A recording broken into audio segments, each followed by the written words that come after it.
Добро вечер и добре дојдовте во новата епизода на Седмица. Како сте ми? Се надевам добри. И искрено се молам дека ќе останеме така, затоа што после ова што се случи со нападот на американците и Израел врз Иран, само Господ знае како ќе се развиваат работите натаму.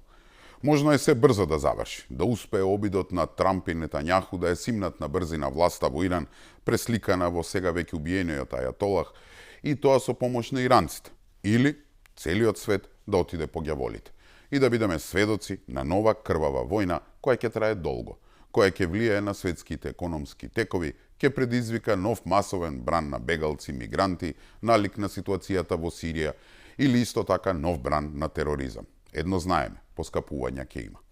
Иако ни делува како нешто што се случува ете таму далеку некаде, сепак тоа ќе има влијание и кај нас. Така што рано е да се прават проценки, ќе видиме како ќе се развиваат работите. Зато ајде да се вратиме на домашен терен, каде имавме прилично бурна недела. Се случија толку многу работи што човек не знае од каде да почне. Сепак од сите случувања, сигурно ова е најважното, кое не разбуди уште во понеделникот утрината.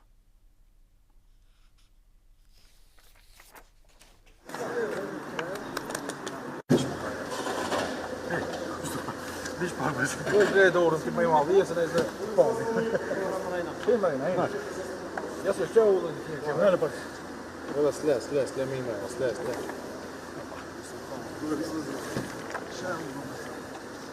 Ja se možeš mul pak. Znači.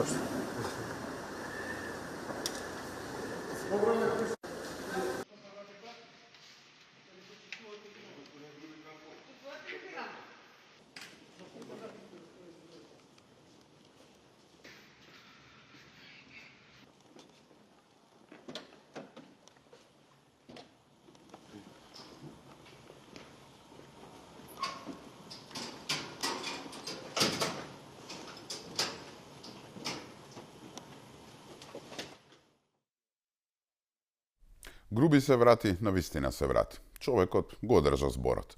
Памтите кога имаше налог да го апсат, се јави од Косово и ни кажа дека отишол во странство да заврши некоја работа, па ќе се вратил.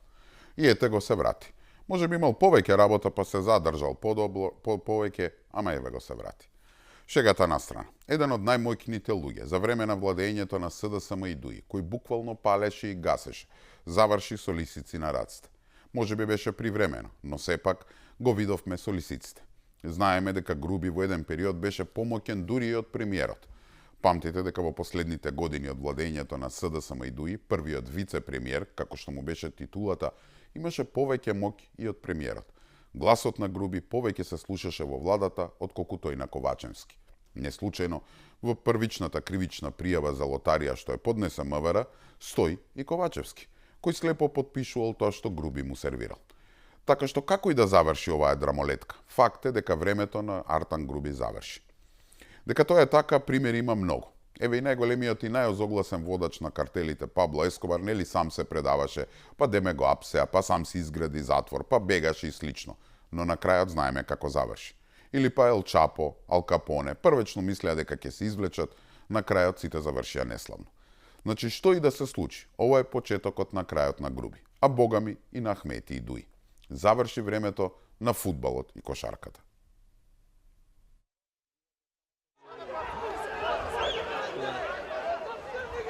Од улични протести до врвот на власта, а сега во Келија во шутка. Политичката траекторија на Груби чисто беше проследена со контраверзии. На која Артан Груби до вчерашната десна рака на Ахмети и најмокната до вчерашна фигура во Дуи. Од хулиган кој фрла камање кон полицијата за одбрана на Скопското кале, со партиска книшка до највисоките државни функции, кошаркар и фудбалер во народните канцеларии, поранешен миленик на странците, а и координатор на проектот за коридорите 8 и 10Д. Денеска заврши приведен, а пред нешто повеќе од година дена и на американската црна листа. Артан Груби, за кого се измислуваа функции во владата. Корупцијата го направи непосакуван преку океанот, но и коруптивно поврзан дома. Политичката кариера ја започна во 2011 година на Кале и се чини дека токму таму почна неговиот политички подам. тогаш беше политички анонимус и водач на навивачката група шверцери. Како претседател на невладината Разбуди се, ги предводеше протестите на Скопската тврдина по информациите дека таму ќе се гради црква. Фрлањето камења кон полицијата го лансираше Груби во политичкото звездано небо, а лидерот на ДУИ Али Ахмети во него препозна свој нов близок соработник.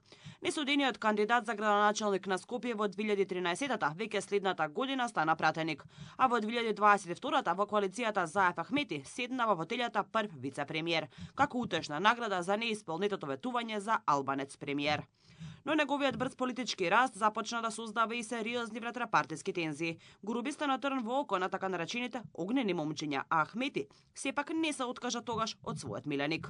Интересно ми е како го прифаќате, значи тоа беше нарекување од страна на господинот Ахмети со одредена иронија која се однесува на еден стар филм, албански филм. Јавноста го памети и по играњето фудбал и кошарка во канцелариите направени од народни пари.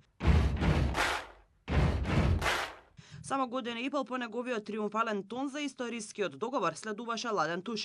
Груби се најде на американската црна листа. Ќе се обврзам со сета посветеност и максимално заедно со сите наши пријатели и партнери со кои споделувавме визијата и работевме со години за интеграција на земјата во евроатлантските структури, целосно да го разјасниме ова прашање. На листата на непожелни во САД покрај него се најдоа и членови на неговото семејство, како и судијата Беџити, кој се поврзува со партијата од Мала Речица. Според американските власти, двајцата се одговорни за дозволувањето да се застари предметот за масовното прислушување. Па нормално човекот не може да биде испратен во шутка, во која келија таму има кош или голче за да може да шутира. Што ќе прави во слободно време? Ќе чита? Или како таму да му доаѓаат овие костумосаниве функционери на ДУИ кои играат фудбал со него, му се диваа и доаѓаа на баци рака?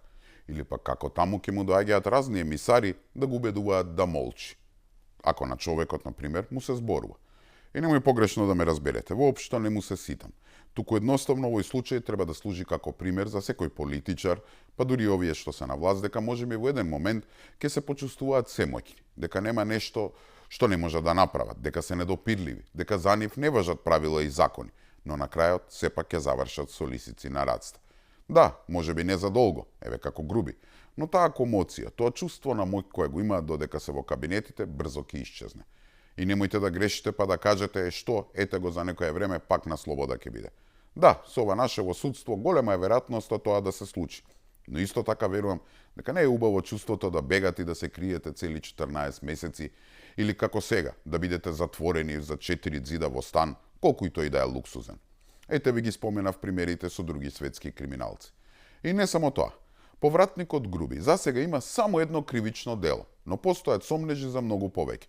Титулата осомничен ја има само за случајот со набавката на апарати во лотарија, криминал вреден 8 милиони евра, но листата на кривични дела може да стане многу поголема.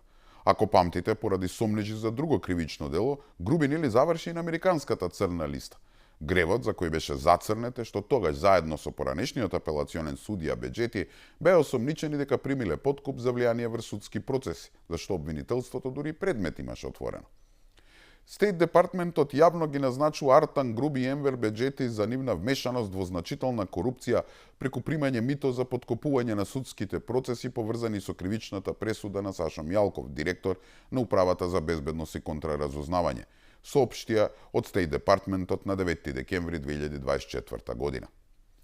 Груби беше главен координатор и на проектите за коридорите 8 и 10D, односно договорот со Бехтел Јенка, за кој постојат нели сериозни сомнежи дека е сторен криминал.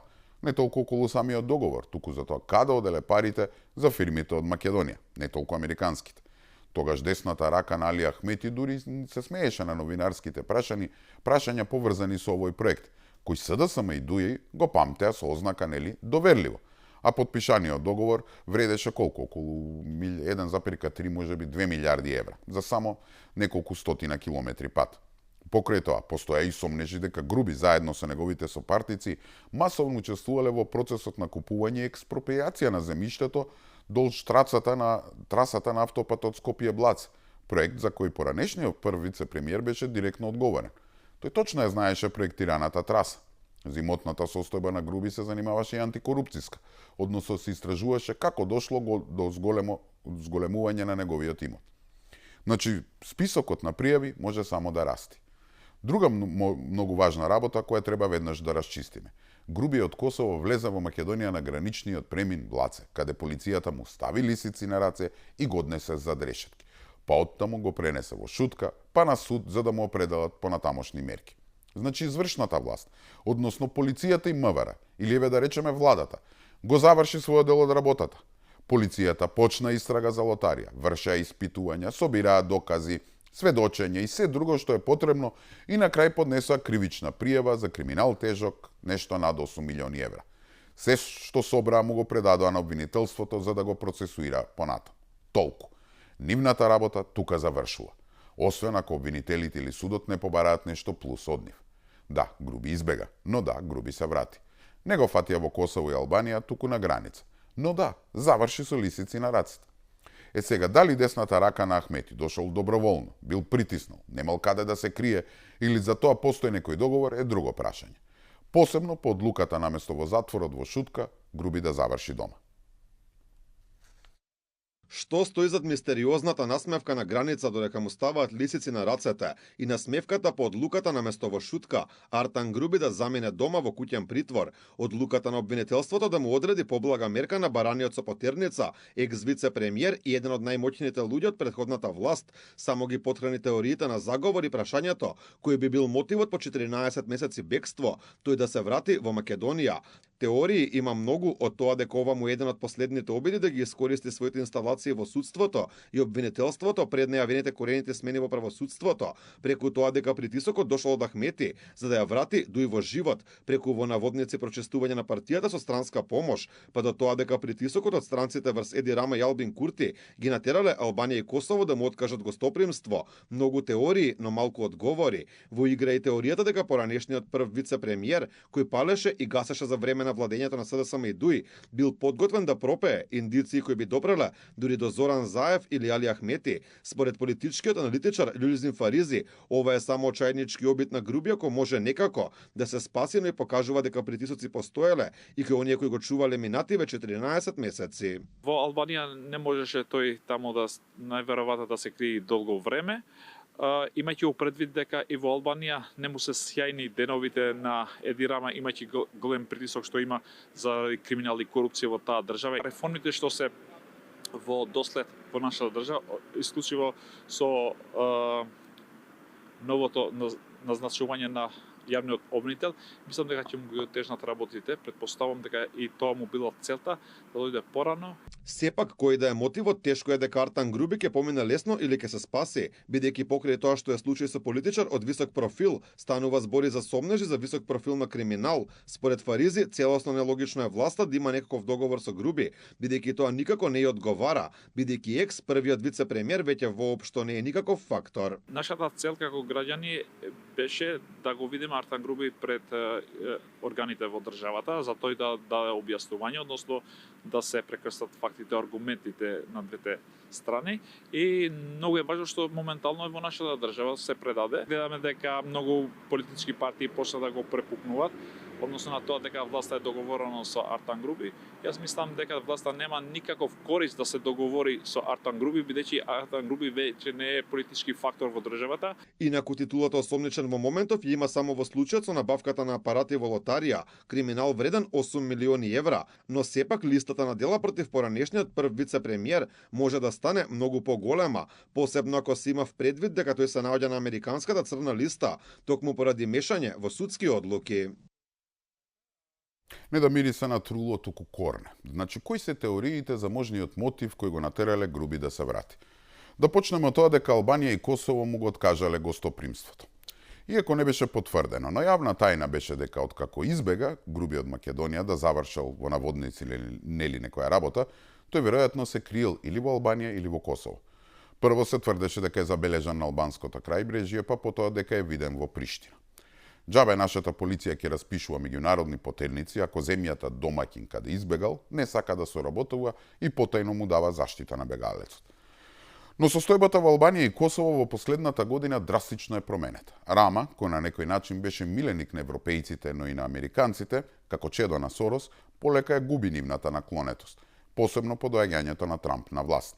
Во моментов е соочен со протести и низа други проблеми и сигурно наглава не му треба да биде опишан како заштитувач на црнолисташ од Македонија и за тоа да трпи дополнителен притисок. Косово е посебна приказна. Курти, кој не важи баш за некој поддржуващ или сојузник на Ахмети, едва и се држи на власт. Во исто време, најголема поддршка косоварите нели имаат од германците. Но индиректната најава за бришење на Бонстил како клучна база во новите планови на Трамп сигурно ги загрижува властите во Приштина. Недоразбирање за Груби сигурно не му треба ни на Курти. Така што можно е Рама и Курти да му имаат откажано гостопримство, а освен Косово и Албанија, реално тој нема друго место каде може да се крие заштитен од властите. Другата теорија е дека се вратил под притисок на Ахмети, советување дека средил работа да не лежи долго, дека за тоа имал поддршка од странците, за да може барем да глуми реформи и да ја спаси Дуи од целосно пропаѓање. Теорија која најмалку држи вода.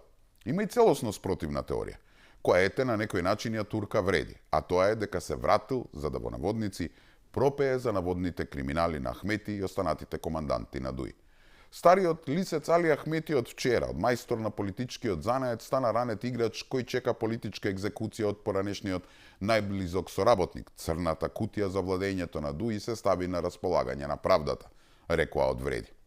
Искрено и во оваа теорија не верувам. Мислам дека Груби нема никогаш да се откаже од Ахмети или пак да ги исцинкари своите соработници. Тоа би било невидено предавство кое не минува туку така лесно кај албанците. Друга работа е ако договорил да ги испорача на Тацна, Заев и Филипче. Тогаш дури и јас би размислил да му ги простам гревовите, за да вистинските виновници летаат за решетки. Така што остануваат уште две варијанти. Дека има договор со власта или дека го фаќа последниот воз да ги искористи своите инсталации во судството и обвинителството пред најавената чистка на тие кадри. Ајде додиме со теоријата на оние изгубените од СДСМ дека ова е договор со власта. Јас, како човек, бев најнапаѓаниот политичар од истото ова лице Артан Груби. Се сеќавате на онаа фамозна реплика во еуфорија и една така наречена хистерија предизвикана од страна на истото лице, позната како Папа Мицко. Се сеќавате кога на ден прочка се креваа дронови над семејната куќа на мојата сестра и тој имот се представуваше како мој скриен имот и совеста работи, грижата, како може сето ова да заврши. Затоа што повеќе го нема Љупчо Коцевски, повеќе ги нема луѓето кои Љупчо Коцевски да бидат нивниот последен штит, сега ќе дојде нов независен обвинител или обвинителка, ќе видиме како ќе биде. И тука очекуваме да биде правдата заштитена, а тие кои што сега совеста им работи, немирни се, тешко спијат, нервозни се, тоа се гледа по фацијалните експресии на пресконференциите, немирот си го прави своето, сега велат доаѓа крајот. Тоа што е најтрагично, што ово е одговор на премиерот околу случајот со Груби е на пратеничко прашање, ама не на подпратеник на СДСМ, туку од ВМРО ДПМН. Значи, од денот кога Груби се врати, СДСМ секојдневно држише пресконференција обвинувајќи за некакви дилови меѓу власта и Груби. И сега, кога имаа седница за пратенички прашања, каде имаат бришан простор како опозиција да распадалат по власта и премиерот, тие решија да молчат. Глас не им се слушна. Требаше некој од ВМРО да постави прашање за да добиеме одговор. Тоа доволно зборува за тоа колку самите СДСМ веруваат во тоа што го зборат. Па и нормално. Еве некој нека ми каже кој би бил ќарот од сето ова што би го имал Мицковски. Демек рейтингот на ВМРО ДПМН е паѓа, што е сосема неточно и чиста лага, па ако Дуи се исчисти од криминалците и се реформира, на следните избори би победила, па така се отварал патот ВМРО да прави влада со Дуи. Која глупост? Прво и основно. Знаеме дека нема никакви најави за некакви избори, освен во главата на Филипче и неговиот српски PR тим. Премиерот Мицковски 1000 пати кажа дека не планира било какви предвремени избори. И нормално, што ќе му се? Имаат толку работа, толку проекти се започнати, така што избори може само да ги одложат овие работи и тоа негативно да влијае на рейтингот на ВМРО. Ајде што нема избори. Туку на Дуи, луѓе ќе му треба многу повеќе од еден Груби за да може да се испере од сите можни криминали. Прво што треба е Ахмети да се пензионира, што за сега нема намера, и да се смени цело раководство, а дел од нив дури да летаат за решетки. Еви да го направа тоа, додека се стабилизира партијата, ќе треба време. И нема да стигнат тоа да го направат. Не за некакви предвремени избори, туку и до редовните, таму ќе биде хаос. Така што повторно ќе прашам, кој е ќарот на ВМРО, ДПМН и Мицковски од некаков си договор со Груби? Нема. Освен како што реков, ако Груби е осомничен, случајно се претвори во заштитен сведок и на тацна го испорача Заев и неговиот клан. Тогаш бива. Така што останува уште варијантата која е и најверојатна, дека Груби виде колку е саат и дека сака во последен момент да ги искористи своите инсталации во судството и обвинителството пред најавеното прочистување таму. Најважно пред изборот на новиот државен јавен обвинител.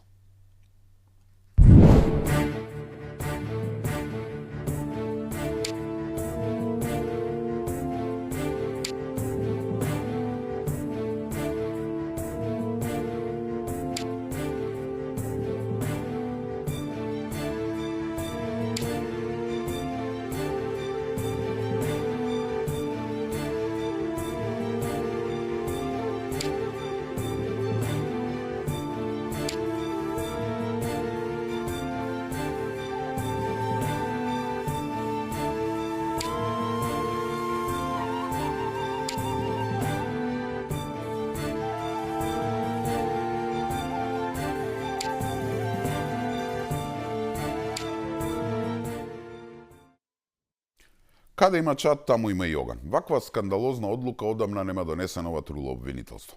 Не знам од каде да почнам. Ајде нека биде со цитатот на директорот на затворот Шутка. Ова не е мексикански картел. Утковски јавно излезе да го демантира обвинителот и тврди дека затворот ја гарантира безбедноста на секој притвореник и затвореник, клучувајќи го Груби. А доказ за тоа е што по првичните проверки нели Груби неколку часа ги мина зад решетки. И тоа во келија со уште еден притвореник. Ајде сега околу наводните дописи што ги добиле обвинителите од МВР и АНБ со проценка дека Груби бил во опасност. Има неколку прашања на кои тие треба да одговорат, а за сега не се одговорени. Дали проценката на МВР и АНБ дека на Груби не може да му се гарантира личната безбедност се однесува конкретно за условите во притворското оделение или генерално?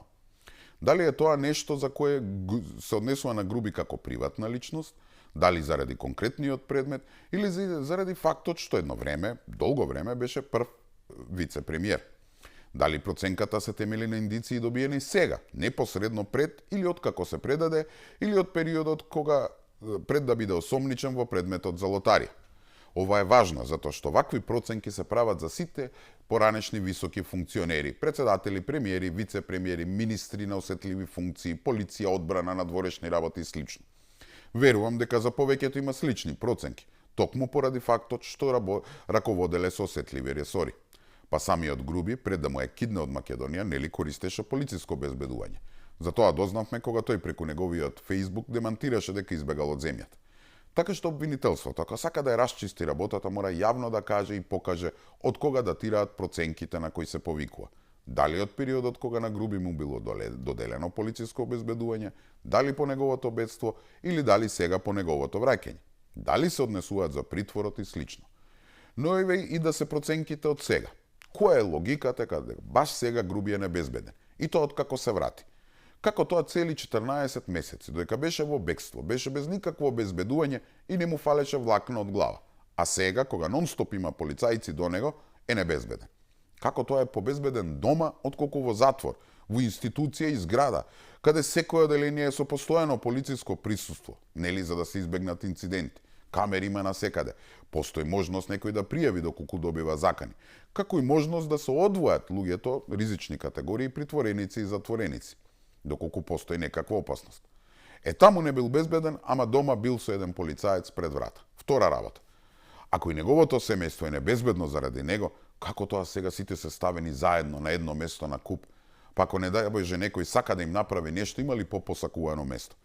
И како тоа неговото семејство, дека беше избеган, било безбедно и немаше полициско безбедување, и сега одеднаш е во опасност. Значи, цела оваа теорија на обвинителите е толку тенка што мало дете не може да верува. Срамота. Не држи ни оправдувањето на судиите. Како бе тоа судија не може да одреди посилна мерка од таа што ја бара обвинителството?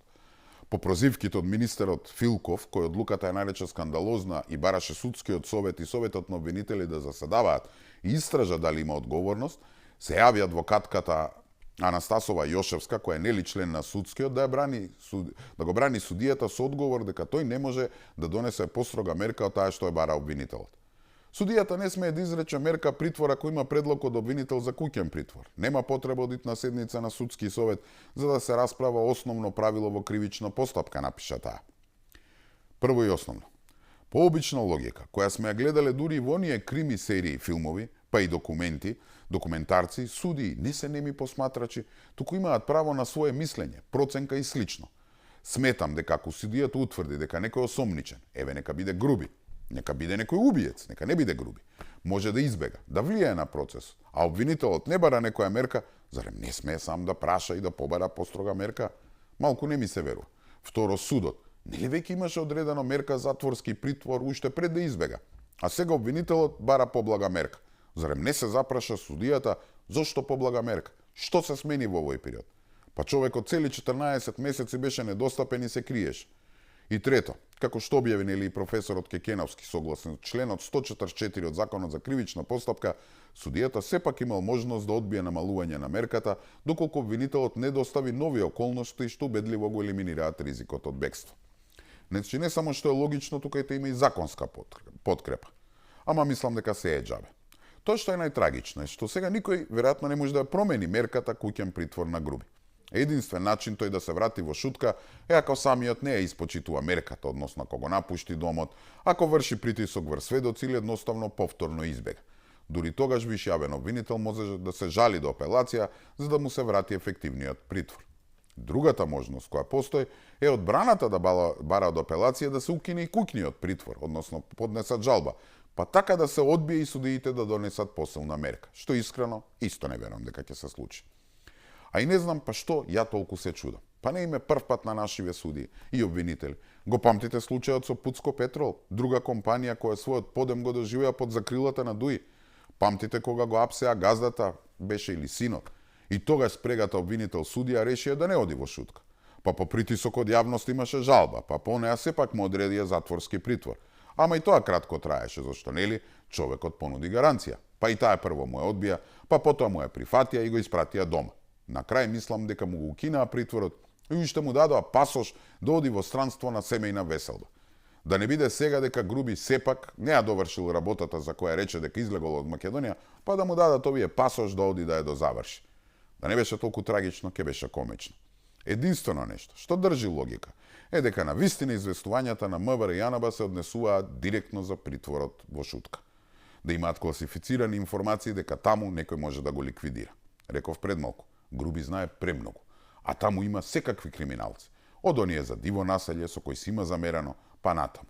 Или можеби на вистина е подготвен да пропее, па има луѓе чии досег стигнуваат дури и за решетки. Затоа ќе видиме. И сега, најсмешно во цела оваа судско-обвинителска рашомонијада, како што кажав, е реакцијата на СДСМ. Прво се бунеа што Груби избегал. Сега се бунат што се вратил. Прво обвинува како тоа немало камери на граница. Па сега зашто имало камери на граници? Потоа, нели бидејќи живеат во Србија и српски свет, а не во Македонија, и имаат српски пиар тим, излегува со теза дека Мицковски, како и Вучич, апсел секогаш кога треба да се сврти вниманието од нешто. А што било тоа нешто? Дрогата. Каде? Пак во Србија. Абе човек не може редот да им го фати. Навистина се за жалење. Фали уште да побараат да прават протести за да го вратиме Груби на Косово.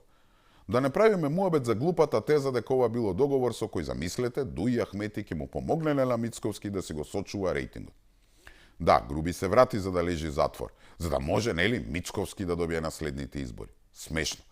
Пред малку ви објаснив зошто таа теза не држи. Но ајде, немаат што друго да кажат. Така се навикнати. Они така заткулисно договараа промена на име, промена на устав, гласања во собрание, француски договори и слично. Местеа случаи, апсеа луѓе, пресуди си делеа од ракав, напика еден тон невини луѓе по затвори. Експерти беа за заткулисни игри и криминални договори. И сега мислат сите се како нив. Како што реков минатата нела, лоповот вика фатете го крадецот. А не разбираат или пак намерно не сакаат да разберат или видат дека за разлика од нив, кои му слугуваа на Дуи, Ахмети, па и на Груби, ВМРО ДПМН го направи токму спротивното. Токму ВМРО и Мицковски беа тие што целосно успеа да го разгластат Дуи и по толку години да го истераат во опозиција. Ајде што го поразија на парламентарните избори. На локалните го догазија. Заремал пример е Кичево. И во сето тоа време, што се вика до вчера, СДСМ уште се крстеше во Ахмети и Дуи, дека они ќе им помогнат да се вратат на власт. И сега одеднаш Мицковски имал договор со Ахмети. А и тоа, најсмешна е реченицата, обвинителството кое под контрола на Мицковски го пушти Груби. Да не ви се верува. Бе, како да не следат политика во Македонија, како да не гледаат вести или читаат портали. Мислам дека на премиерот пена му фати устата околу тие пусти правосудни промени. Ако има некој политичар кој толку остро и критички го има нападнат ова корумпирано правосудство, јас не знам. Па побогу, кој иницираше и спроведе смената на Љупчо Коцевски од позицијата државен јавен обвинител? Истиот оној обвинител кого СДСМ го бранеше. Истото оно обвинителство кое СДСМ го фали. Што, Бубевски, Фетај, Ристовска и ним сличните работат по налог на Мицковски? Па немојте ви се молам. Не, драги мои, СДСМ се во паника. Груби беше со нив од првиот ден од кога дојде на власт во 2017 година. Учествувал или знае за сите матни договори, сделки, преговори и слично. Значи човекот знае премногу. И неговата инволвираност во случајот лотарија е само врвот на сантата мраз. 8 милиони евра за кои осомничен повратникот Артан Груби е само капка во морето сомнежи за криминал од државната лотарија, која по се изгледа била главниот извор за црни пари преку кои првенците на ДУИ истицувале државни средства. Списокот на кривични пријави против екс-директорот Прпарин Бајрами, кој избега уште пред Груби да замине во Косово да завршил некоја работа, е долг. Во една од пријавите поднесени од МВР дури стоеше името на екс-премиерот Димитар Ковачевски, кого обвинителството уште тогаш го поштеди отфрлувајќи полициската пријава против него. Пред камерата на Алфа, екс-премиерот не сакаше да одговори како Груби може да е осомничен, а тој како негов шеф не.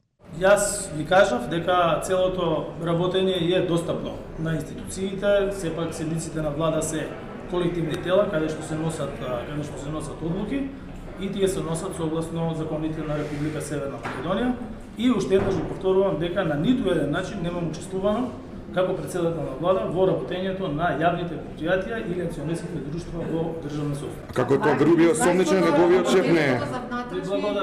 Како тоа Груби осомничен неговиот шеф не е? Освен милионите за кои осомничен Груби, избеганиот директор има и кривична пријава за склучени договори со Кумановската, Ритрон Груп за набавка на апарати за коцкање, кои стоеле во магазин, а лотарија за нив плаќала кирија.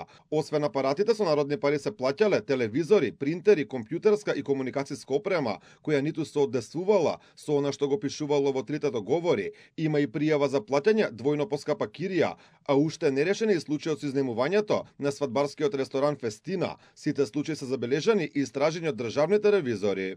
Имаме сомнеш и тоа го истакнуваме во делот на што значи набавка на електронски апарати за приредување на игра на среќа, каде што и истите се платени некаде 9 милиона евра, меѓутоа истите не се ставени во употреба и имаме сомнеш во делот на користење на закон на деловен простор, каде што одреден временски период, некаде околу 6 месеци тој воопшто не се користи, а се извршено плаќање кон тоа, а во одреден временски период во суштина тој се користи само како гаражен простор. И покрај големите сомнежи за криминал и корупција во државна лотарија, никој не преземаше ништо. Тогашната вице-премиерка за добро владење Славица Грковска се правдаше, немала механизми што да прави. Го поздравувам тоа што истражувачките новинари го покренаа за лотарија. Очекувам истражните органи веднаш да превземат мерки, заради тоа што тие имаат обврска да делуваат и под опрен глас. Ние како Каменит, за жал, не сме истражен орган и тука не би можеле да имаме надлежност. Пари од државна лотарија се цицале се до смената на власта. Последниот тендер вреден речиси 12 милиони евра за набавка на видеолотариски терминали за приредување игри на среќа бил на само 2 дена пред изборот на техничката влада. Оваа набавка беше само една од серијата за ваква опрема. Предходно институцијата која предводеше Бајрами склучи тендери со 19 годишен предприемач за слична набавка на машини за коцкање. Груби е како македонскиот Епстин, ама не за педофилија, туку за криминал. Ако отвори душа, ако се отворат неговите фајлови, има како кула од карти да испопаѓаат сите од тогашната власт. Значи, лотарија беше главниот извор за кеш на ДУИ, да ми простите на изразот, цицката од каде партијата исцицувала милиони и милиони евра народни пари. Веројатно нешто слично како ЕСМ и РЕК битола за СДСМ. Или едноставно, Едните си замижувале за лотарија, другите за СМ и рек Битола, ама на сите џебовите полни. Но тоа што е важно е што пола од одлуките одделени из влада, а таму седат сите заедно. Како што Ковачевски нели беше опфатен во пријавата за Груби, затоа што како премиер бил на седницата кога се носела спорната одлука, така Груби сигурно бил присутен кога се носеле одлуки кои биле посакувани за СДСМ. Затоа сега мора да има заговор околу Груби. И не само заради тоа, страфиме заради марихуаната, истрагите за тендерите, лотарија, а паника ги фаќа што конечно почнува и проветрувањето на судството и обвинителството. Ке нема луѓе веќе кои да ги штити. Кога сме на таа тема, не знам дали памтите, речи си последните 2 епизоди, целите ги посветив токму на обвинителството и судството, зашто многумина ми се пуштија со навреди и критики зашто за тоа сум зборувал, зашто сум се занимавал со СЈ и слично. Па има ли поголем доказ од случајот со Груби за сите оние ставови и критики кои ги кажав? Како реков, власта, односно владата, не е таа што треба да казнува, таа не смее да суди, пресудува и казнува, не е лов на вештерки. Ова не смее да прерасне во обична одмазда или реваншизам. Не смее да ни се повтори хајката и тортурата што ја правеше токму Заев и неговото СЈ. И да, тоа важи и за Груби. Да, можеби полицијата е таа што апси, но во системот нели постои јасна процедура како. Тука во игра обвинителството, кое мора да покаже интерес и нели да го обработи случајот, па потоа доаѓа судот, кој треба низ чиста процедура да осуди некого и да му одреди казна. И тука лежи одговорот на прашањето што сите си го поставувате. Зашто некои од тие ликови уште не се уапсени? Па еве и Груби е уапсен, но дали е зад решетки? Не. Кој е крив? Власта, владата, полицијата? Не. Заради ваквите лупинзи на обвинителите, важно беше да знаеме како функционирало фамозното СЈ и неговите обвинители кои се уште имаат моќни позиции. Затоа е важно да знаеме како се елиминирале и заплашувале судии како досега суделе. Затоа што полицијата не може толку да уапси колку што обвинителите и судот може да ослободат. И кога кажете па ВМРО 2 години е на власт, што не испоапсат се. Да, ВМРО имаат председател, влада, пратеници, ама како што гледате, клучните играчи кои треба да донесат правда се обвинителството и судството, а тие се уште под контрола на СДСМ и ДУИ. Тоа е нивниот последен беден, последниот зид за одбрана на криминалот, не за носење правда. И не заговарам дека поради ова ВМРО ДПМН сега све да исчисти да стаи своји луѓе. Тоа не е решение. Но исто така, џабе ќе зборуваме за реформи, за правда, ка таму уште палат и гасат инсталациите на СДСМ и ДУИ. Па погледнете го само најновиот извештај на Европскиот парламент за Македонија, што го подготви европратеникот Томас Вајц, во кој предупредува дека евроинтеграцијскиот процес на Македонија бил во застој и бара конкретни резултати. Нормално и очекувано, најголема забелешка е што нема уставни измени. Нешто што мене ако ме прашате треба како македонци да не радува. Бидејќи со исполнување на овој услов само можеме да си наштетиме себе. Но знаете која е најголемата забелешка? Дека нема доволна напредок во клучните области, како што се владењето на правото, реформите во правосудството и борбата против корупцијата. Па нормално, луѓе. Тоа сите го гледаме. Каков напредок може да имаме кога Совет за јавни обвинители и дава зелено светло на Ристовска од СЈ да стане државен јавен обвинител? Каков напредок е полицијата да ви го донесе на тацна еден од најбараните осомничени за криминал во случајот Груби, а вие како обвинител и судија наместо зад решетки го праќате дома? За какви реформи зборувате кога еден поранешен јавен обвинител како Кадрил јавно пред телевизиски камери сведочи дека обвинители се однесувале како деспоти, полнеле џепови со државни пари, местеле предмети, испраќале невини луѓе во затвор, па дури вршеле притисок врз суди, од кој едниот наводно непослушен завршил и во затвор, и сето тоа да нема никаква реакција од било кој од обвинителите или судиите. Така што Вајц не ни кажа ништо ново. Сето тоа го гледаме и зборуваме секој ден. И покрај тоа што опозицијата и нивните медиумски слуги се обидуваат сето ова да го препишат на владата, тоа не е баш точно. Извештаите на Европарламентот, на Европската комисија и слично не се оценки за работа на една влада, туку за состојбата во целата држава. Тоа е оценка за извршната, за законодавноста, но и судската власт. Трите столбови кои се одвоени едни од други. Така што критиките за владењето на правото, за реформите во правосудството, за корупцијата не се насочени само кон извршната и законодавната власт, туку пред се кон судската. Џабе собранието ќе штанца реформски закони ако никој не ги почитува и тие најповиканите луѓето од судството не само што не ги бранат, туку самите ги кршат. Џабе владат или еве полицијата, Како дел од извршната власт ќе апсат луѓе за корупција и поднесуваат кривични пријави, ако обвинители и суди ги пуштат тие луѓе на слобода. Така што се согласувам со Вајц. Нема напредок, ниту во владење на право, ниту реформи, ниту битка со корупција. Нешто нема напредок, може би има и назадување. И тоа ќе биде така се додека таму уште владеат инсталациите на СДСМ-ИДУИ. Не знам колку пати имам кажано досега. Џабе устав ќе менуваме, џабе име дадовме, џабе историја, јазик, што сакате да дадеме. Ако немаме владење на право и почитување на закони, ништо. Вака никаде нема да мрднеме. И мислам дека ни истече времето и треба да ја завршиме и оваа епизода на седмица. Нели заради скандалот со Груби, речиси цела емисија морав да ја посветам на таа тема и не стигнавме да коментираме подетално други теми, ете како Иран, како писмото од Страсбур, идејата за членство во ЕУ без право на глас и слично. Но за нив веројатно ќе зборуваме следната емисија.